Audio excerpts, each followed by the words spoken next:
अस्सलाम वालेकुम जी, मैं आपकी मुलाकात करवा रहा हूँ डॉक्टर मोहम्मद इकबाल अंजुम साहब से। सबलाइन इमिग्रेशन कंसल्टेंसी के सीईओ हैं।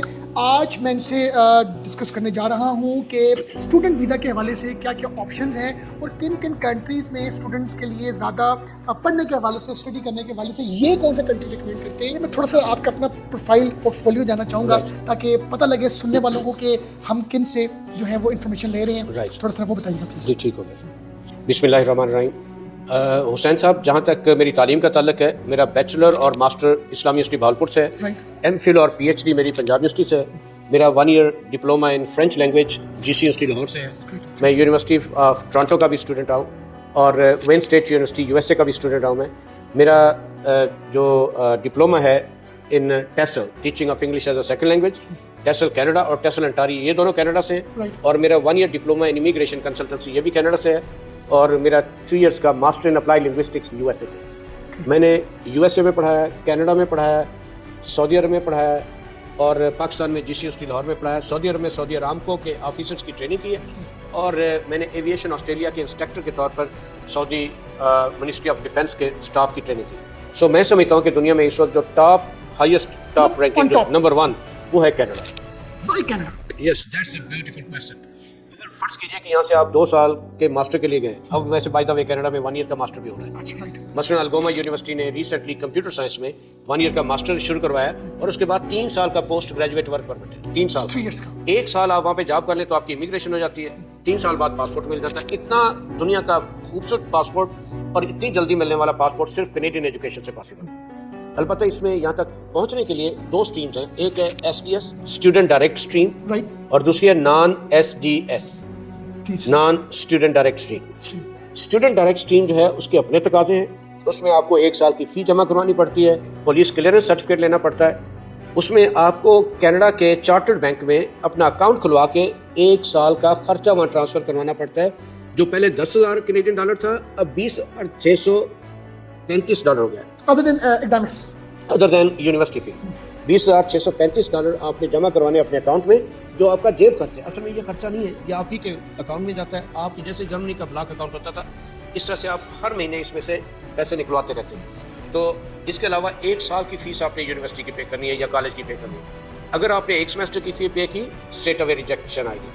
अगर आपने GIC नहीं लिया तब भी रिजेक्शन आएगी। GIC गारंटीड इन्वेस्टमेंट सर्टिफिकेट, जो जेब खर्च है, जो $20,635।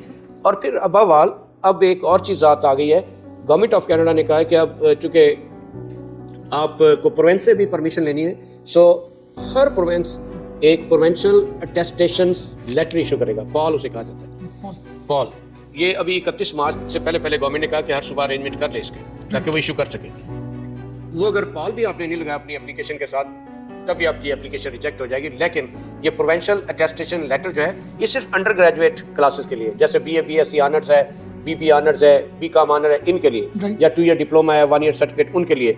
याद रखिएगा कि प्रोवेंशियल अटेस्टेशन लेटर है, ये ना तो मास्टर की किसी के लिए क्लास के लिए, MA MSc के लिए नहीं चाहिए, PhD के लिए नहीं चाहिए, MS के लिए नहीं चाहिए, नो नॉट एट ऑल।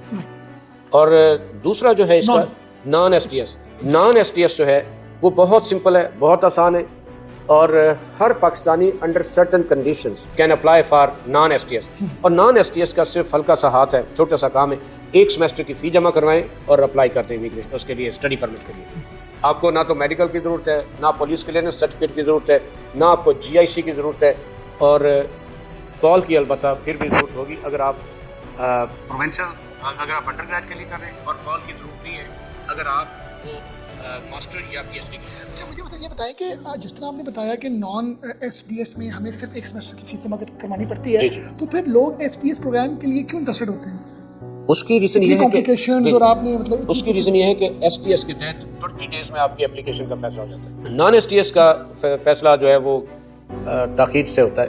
इससे से लोगों के बस सेमेस्टर्स ज़ाया और टाइम ज़ाया। तो आप इसको रिकमेंड क्या करेंगे कि SDS में जाना चाहिए या नॉन SDS? मैं रिकमेंड करता हूँ दोनों ही। मैंने अभी दानियाल हमीद हैं, पाकिस्तानी हैं, इसी तरह से अफ़ान है, पाकिस्तानी है, राफ़े शेख है, पाकिस्तानी। ان تینوں کا بھی ریسنٹلی ابھی یہ سیشن ابھی ان کا شروع ہوا ہی ہے. ان کا نان ایس ٹی ایس میں نے کیا اپلائی, تینوں کو میں نے اور ایس ٹی ایس میں اس لیے کہ جو لوگ افورڈ کرتے ہیں, جو جن کے پاس ہوتا ہے فنڈس ہوتے ہیں, اور دوسرا یہ کہ وہ پاکستانی اور پاکستان ہی کے اندر رہتے ہیں, ان کو ایس ٹی ایس کے ذریعے میں اپلائی کروں. اچھی ہمارے ساتھ انفارمیشن, اپنا ایکسپیرینس شیئر کیا. میں امید کرتا ہوں کہ جو لوگ اپنی زندگیوں کا فیصلہ کرنے جا رہے ہیں تو وہ آپ کا اس سیشن سننے کے بعد ان کا جو کانفیڈنس لیول ہے نا وہ ٹورڈس کینیڈا وہ بڑا ایزیلی انشاءاللہ جی جو بھی آپ کے ریفرنس سے آئیں گے اللہ کے فضل و کرم سے یہاں سے اسٹڈی پرمٹ لے کے جائیں گے. چلیے جی انشاءاللہ. بہت شکریہ جی, آپ نے تھینک یو ویری مچ سر, اچھا گائیڈ کیا. Thank you very much. Welcome, thank you very much.